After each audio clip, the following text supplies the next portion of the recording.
Do you have a family? You have 2 kids, a dog maybe, a golden retriever, a chocolate Labrador? I love chocolate.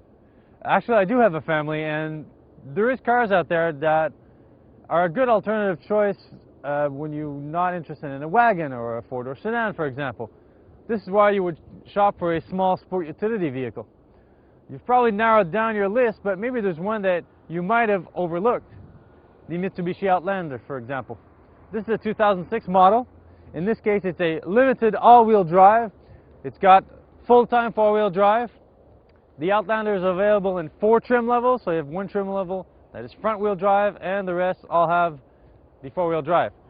This particular model, the Limited, is the top of the line. It lists for $33,580. The base model Outlander, the LS 2-wheel drive, it can be had for $23,998.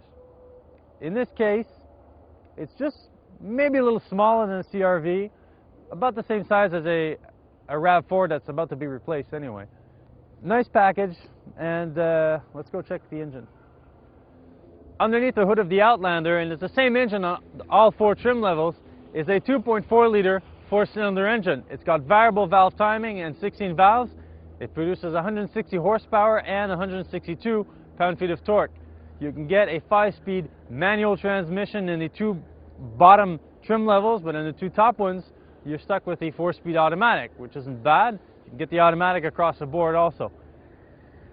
Quite powerful. I think the 5-speed manual is better suited to this engine. I've driven a Mitsubishi Lancer with the same engine and a 5-speed manual, and it seemed to work a lot better than this combination.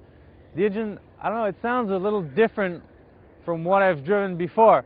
It sounds a little more, it's a little more noisy, but overall it does a good job of pushing this vehicle forward. Inside the cockpit of the Outlander Limited, it actually looks pretty nice. Okay, you got some plastic trim. It looks like carbon fiber. It's fake, it's glossy, but it's not that bad actually. The rest of the dash is purely functional. It's nice, no risks. I like it that way, simple and functional. The heating and ventilation controls have rotary dials, very good. The sound system is pretty good. It's better than actually other sound systems that I've listened to in other cars, in other test cars. It's a 6 CD changer with MP3 playback, very good. For the rest of the interior, there is enough space actually for 4 adults, 5 a little tight in back, but as for headroom, it's pretty good, even though I have a power sunroof in this vehicle. In back, I've noticed that there is reclinable backrests for the rear bench, and that's pretty good. And you can recline it and have plenty of storage space behind. So is this Outlander any good? Well, actually, yes it is. It may not be the best choice in its category, but it's still got nothing to be ashamed of. I would gladly live with this car on an everyday basis.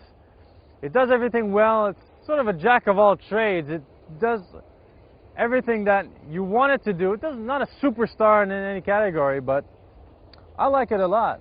This limited trim level, maybe it's got a lot of equipment, leather seats, a host of airbags, and a power glass sunroof. If that's not the equipment you want, you can get a lower level Outlander for less money.